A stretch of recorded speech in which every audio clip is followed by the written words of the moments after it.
মই ফটিকা খাই আহিছো। তুমি অলপ আঁতৰত থাকিবা, গোন্ধ পাব পাৰা।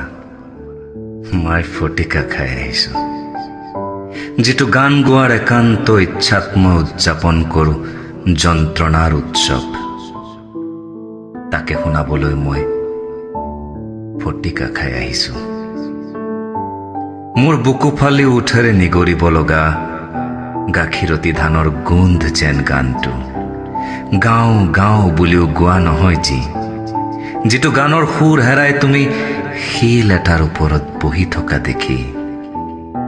তাকে শুনাবলৈ মই ফটিকা খাই আহিছো, যিটো গান মই অনায়াসে গাওঁ বন্ধুৰ আড্ডাত, যিটো গানে সাপ এডাল হৈ মেৰিয়াই ধৰে মোৰ কণ্ঠক তোমাৰ ওচৰ পালে। তাকে শুনাবলৈ মই ফটিকা খাই আহিছো। মই মাতাল হৈ অহা বাবে তুমি বেয়া নাপাবা। বিদ্যা, শপত, আজিৰ পৰা মই ফটিকা নাখাওঁ।